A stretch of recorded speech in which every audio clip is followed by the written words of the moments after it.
Howdy Commanders, Echo here. Recently, Wargaming recognized a problem with the Season 8 ranked queue times. Reddit and other sources were replete with stories and screenshots of people who sitting in queues for 10 or more minutes at a time for their queue times. I, as you can see here, experienced 6+ minute queue times over and over again. Hit 9 minutes several times and said, forget about it. I'm backing out. I got better things to do. Could have played a half of a freaking standard mode game by now and got more work done on my Havoc or whatever. Also, in the first week of this ranked season, Reddit was also filled with stories of people getting to that top league, that rank 5 and above, and being unable to find games. There were screenshots of 15, 18, 20+ minute queue times for people in that uppermost league who just simply could not find a game, regardless of how long they sat there. There just weren't enough people in that first week or so of the season to fill out an entire 77 game for those upper league people. So, in their infinite wisdom, Wargaming changed the matchmaking parameters to get people into games faster. So now, instead of a 15-minute queue time, Reddit is filled with screenshots of 5 destroyer games or games of 5 versus 5 players. Yay! And not only did they hotfix it, but they screwed it up when they hotfixed it. The original intent was that if you hit about, I think it was 3.5 minutes, that changed it so that you could have more than 2 DDs per game. And if you hit, I believe it was 6 minutes or more, you could be in a fewer than 7 players per team game. Well, they bugged it so that that applied to anybody.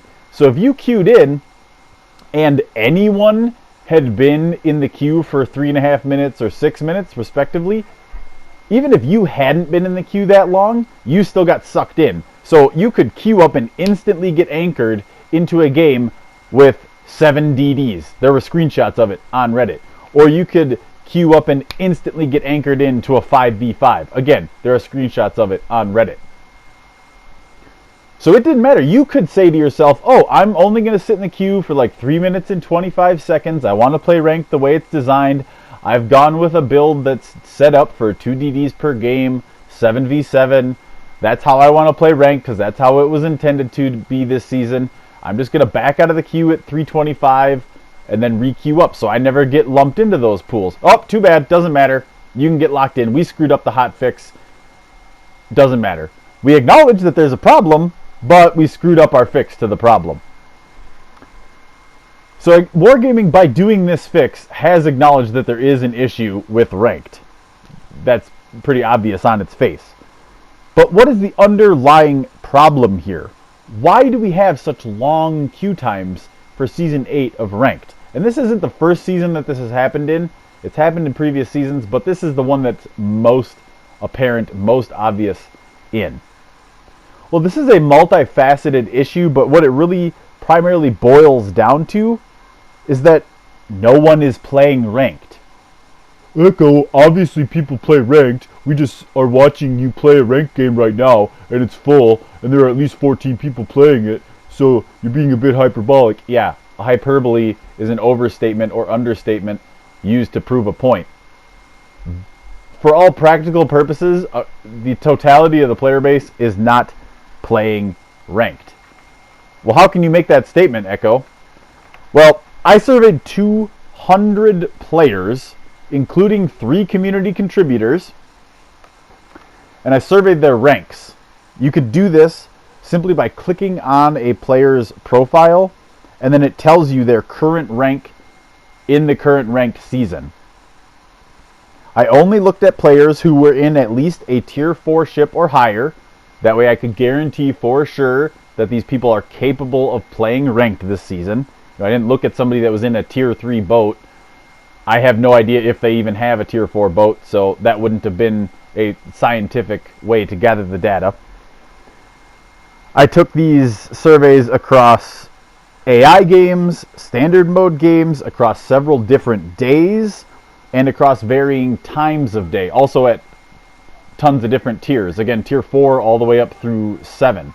So a whole range of players a whole range of times a day to kind of get a little bit of everybody from around the world, and across both AI and standard modes.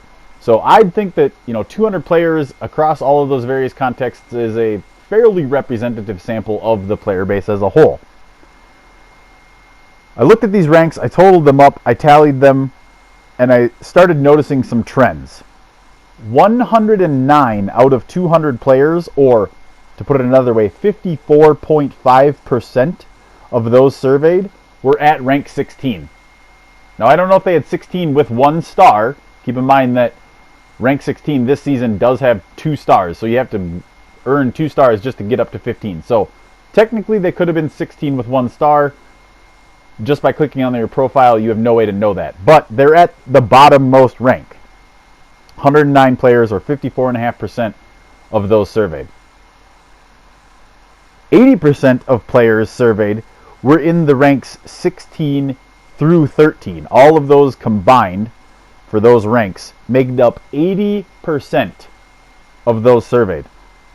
Now, I'm cutting it off at 13 there because you could reach rank 13 by just carrying over stars from previous ranked seasons. They have that carry-over mechanic.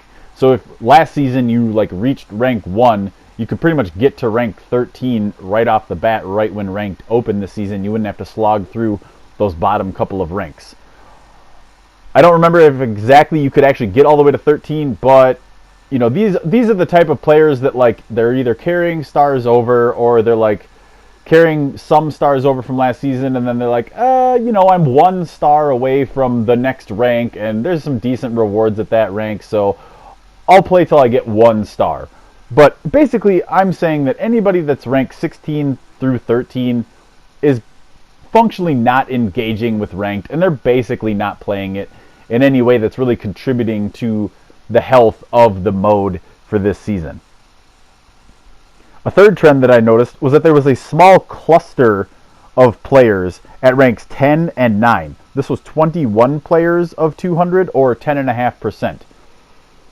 That's a pretty decent tight cluster at those ranks, and I think that's because they're relatively easy to get to while having pretty decent rewards, an insignia and a blue commendation at those 2 different ranks are on offer. So a decent set of rewards clustered at 10 and 9, pretty easy to get to in terms of number of stars needed, so that's why I think that there's a cluster at those 2 ranks.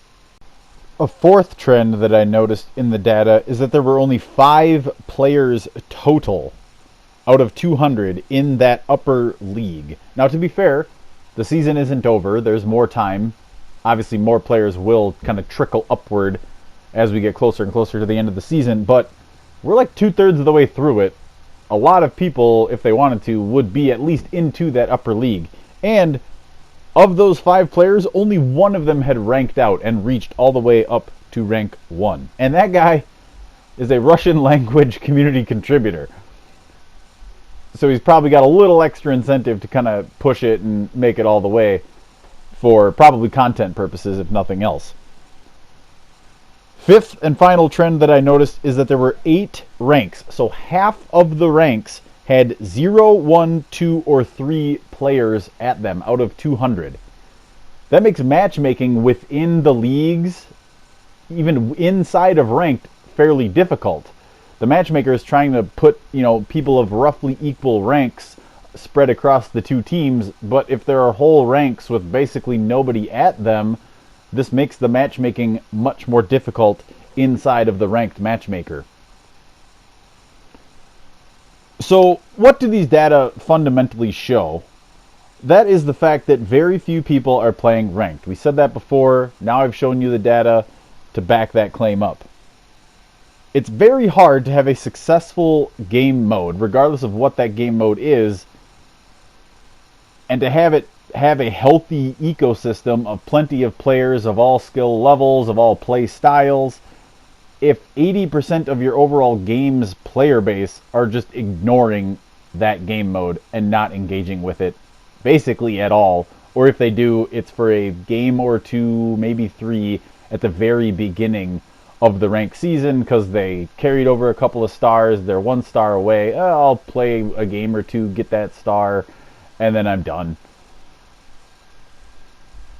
So since it's hard to have that kind of healthy game mode, healthy ecosystem within that game mode, because people are ignoring it, then we need to address why they are ignoring it. Why aren't people playing ranked? Well, this is kind of a 2 sides of the coin, or even better analogy, 2 sides of an equation type of problem. And on each side of this equation, we've got rewards and effort. And right now, in this current ranked season, the effort is way too high and the rewards are way too little. These things are disparate. They're disproportionate. The amount of effort you've got to put in is not worth the amount of reward. The amount of reward could be worth it for lesser effort, or the effort could be worth it for greater reward. To talk more specifically about the effort, this is a long, grueling season with huge gaps between several of the irrevocable ranks. Many of the ranks have what I would describe as pretty lackluster rewards. The top 2 ranks require 6 stars each. This is the first time we've ever seen that in any individual rank requiring 6 stars. And the Capstone prize is a joke. It's an IJN commander crate. That's great. If you have every IJN commander, that's functionally a randomized commendation.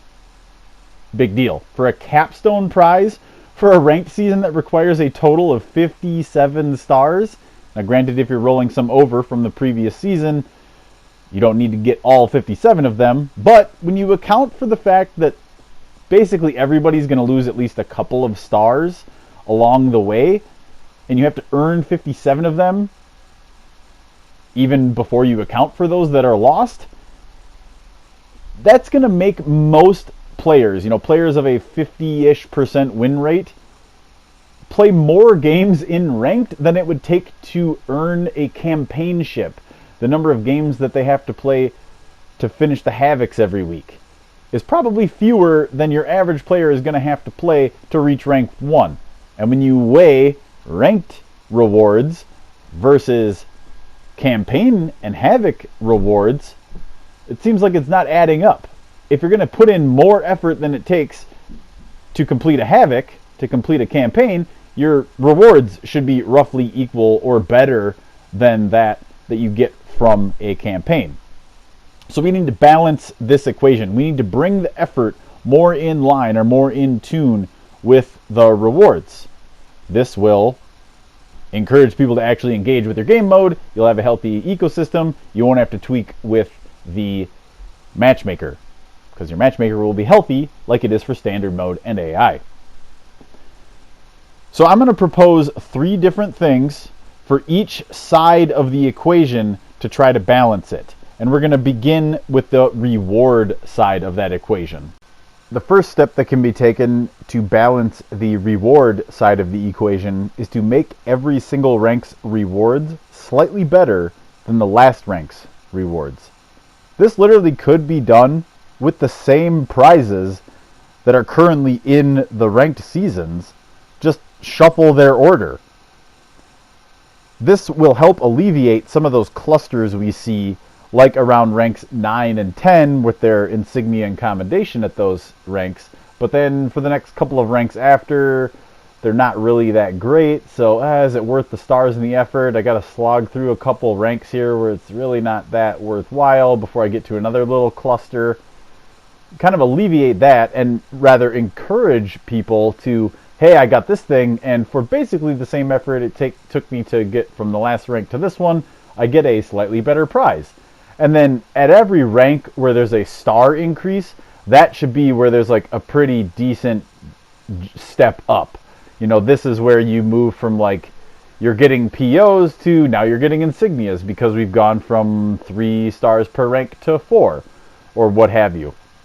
So you can put like all the paint and flags and XP and all that kind of stuff down in the lower ranks, and then through kind of the mid ranks is where like you get some big crates and promotion orders, And then in the upper ranks, you're getting like insignias and your Black Friday or Santa crates, or other event-specific crates, and you're getting your commendations and doubloons and things like this, or increase the number of those things that you get along the way. So maybe the first time you get a commendation, it's 1, and then the next time you get commendations, it's like 2 in a given rank, or whatever. Just make sure that each progressive level has a progressively better and better and better and better prize, rather than like these little blips on the radar, and then we dip back down into a valley of like, well, last rank I got a blue commendation and an insignia and POs and a Black Friday crate, and then the next rank I get paint and some 2-star flags? What?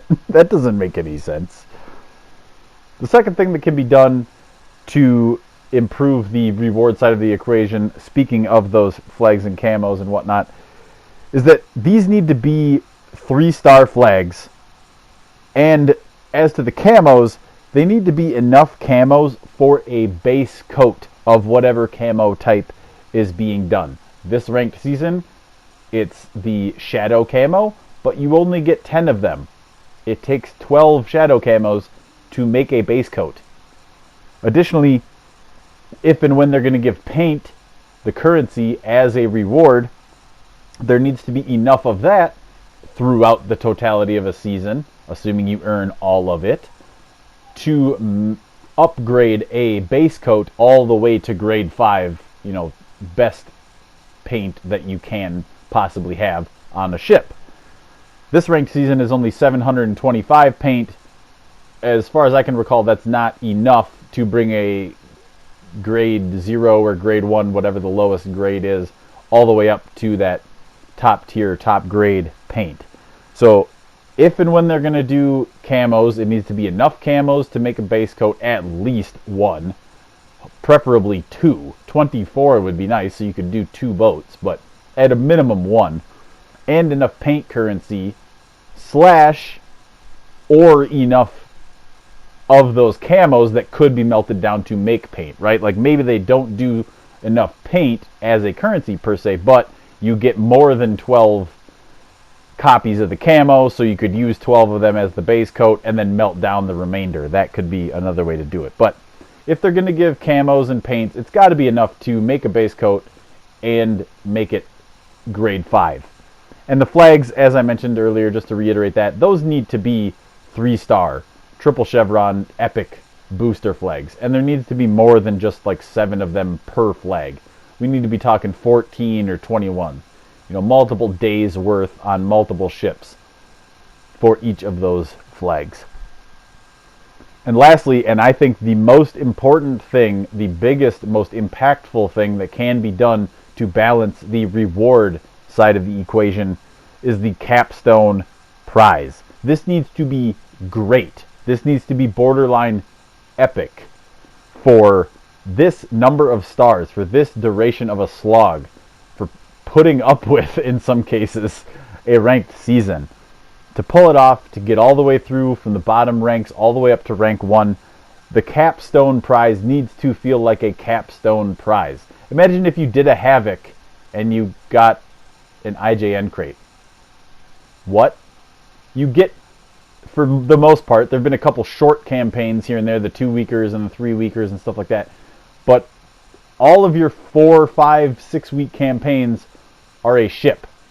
Well, if a ranked season is going to feel like at least as many games as a campaign feels like, more or at least as much stress as a campaign takes, then the capstone prize needs to be at least as good as a premium ship, which is what I'm proposing. It needs to be obvious to other people. A patch component or a flag isn't necessarily good enough as a capstone prize. What I'm advocating for is that the capstone prize for a ranked season needs to be a voucher for a ship, a premium ship of your choice, from a special pool of 3 ships, 1 of each class, a DD, a cruiser, and a battleship. These pool ships, these capstone ranked ships, should only ever be offered as ranked rewards. So that if you see somebody out there later on after the ranked season with one of these ships, you know that's a signal like, hey, this ship was only on offer for ranked season 9, ranked season 10. I have it. I'm in it. You know what that means? That means I reached ranked 1 in that season. Yeah, that means I'm at least halfway decent. So, fear me, basically. It should send a signal. These capstone prizes should send a signal, a fairly obvious and easy to interpret signal to another player. Like, yeah, I reached ranked 1 in that season. What, did you? Didn't think so.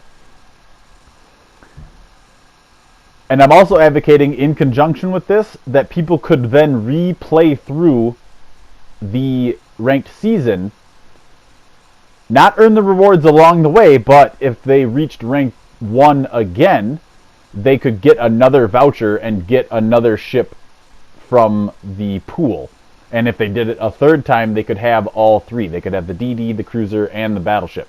Now, these don't need to be some kind of crazy overpowered ship. These don't need to be the most god tier, Wichita ships out there. They could be a little more of your kind of meme boats, quote unquote. Your Ochotniks, your murder sausages, or your Smiths, with their goofy torpedo gimmick and, etc. Those kind of ships that are, they're still okay. They're decent. A solid player can do well in them, but they're not brokenly overpowered. They're not like queue in this and you basically win every game type of ships. Just something that's fun, something that offers a unique playstyle. Maybe it's got like a different set of consumables compared to the other ships of that class. Make these ships, this pool, these capstone ships, the same tier as whatever tier that ranked season was. So if we were doing it for this current ranked season 8, they would be tier 4 ships. There's plenty of ships out there in history that they could be modeled after. They could be modeled after training ships or something crazy, experimental ship or some kind of paper ship or whatever. They don't have to be broken. They don't have to be overpowered. They don't even really have to be that good. Just something that's at least average that can send a signal like, hey, I did ranked season X. I finished it. This is my reward. Yes, I got all the way to the top spot. And now onto the effort side of the equation. The first few ranks, about the first fifth or so, so if it's a 10 rank season, the first 2 ranks, or if it's a 15 rank season, the first 3 ranks. Somewhere in that ballpark of about a fifth, maybe the first quarter, they need to be only 1 star, so that people can get a star, get a little progress, get a reward. Get another star, get a little progress, get another reward. And then that way, if they only do a little bit, they can carry over a couple of stars into next season because they went up at least a couple of ranks. And tying into this, no single rank should be more than 5 stars. That's just ridiculous. The fact that there are 6 stars for 2 ranks, the top 2 ranks this season, that's 12 stars alone for 2 ranks. If you go to the bottom end of the ranks, 12 stars gets you through like a quarter of the ranks. That's ridiculous. The effort doesn't match. When you compare the rewards near the top and the rewards near the bottom, 12 stars worth of effort near the bottom gets you way more rewards. This is tying back into what we were talking about. These things are interconnected. If you match the number of stars at the top and the rewards you get for those number of stars to the bottom and the same number of stars near the bottom, well, it should be about the same value, quote unquote, of rewards for 12 stars worth of effort near the top and 12 stars worth of effort near the bottom. It's just disproportionate. So having only 5 stars as a maximum per rank will help towards that. Second thing in the effort column of the equation is to make every single rank irrevocable.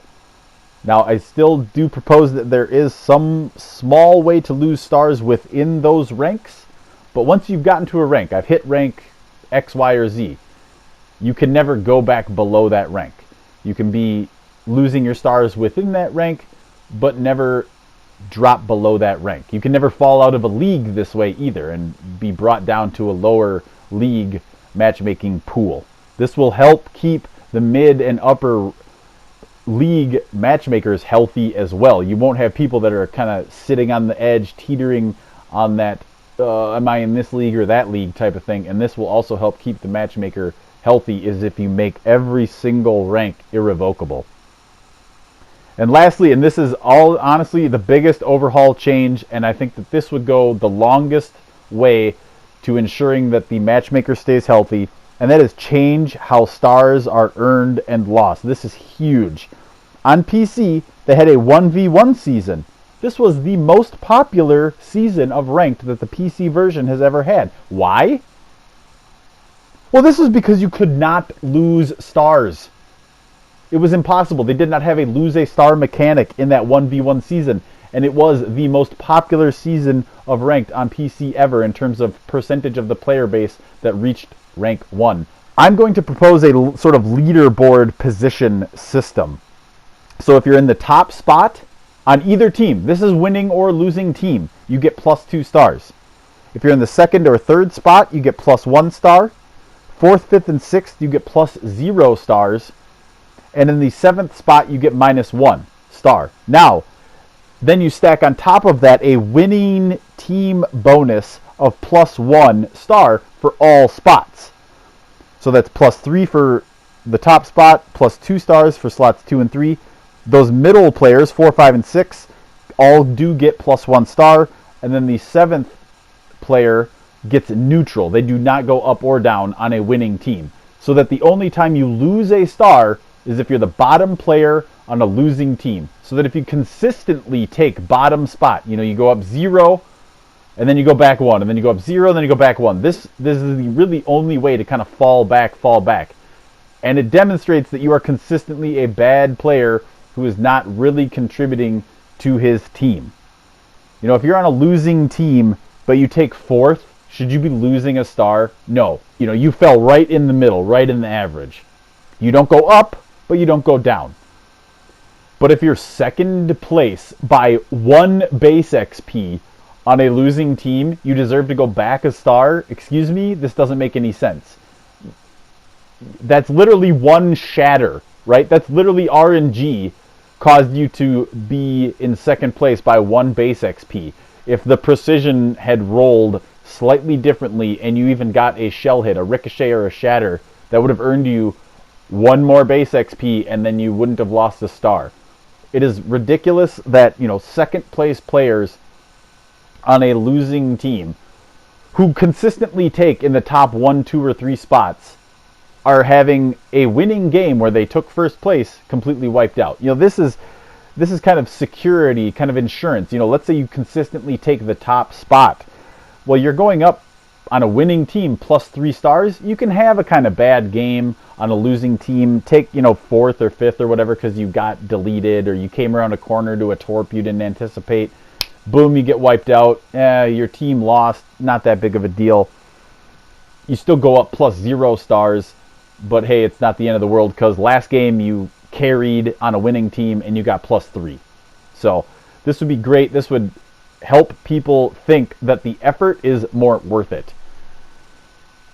Well, what do y'all think about that? Let me know in the comments below. I know I threw a lot out there. 3 big things for balancing the reward side, 3 big things for balancing the effort side of the equation. Let me know what you think in the comments below. What are your ideas for fixing rank? Because clearly Wargaming has acknowledged that there is a problem. They had to tweak the matchmaker. So there is a problem. They've admitted it. Now let's look at solutions on how to fix it. If you like what I've thought about here, the things I've proposed, send this out, spam it across Discord, spam this link across Reddit, spam it on the Facebook, leave comments below, and help the algorithm so more eyeballs get to this. Thanks an awful lot for listening, everyone. I greatly appreciate it. And as always, stay salty, Commanders.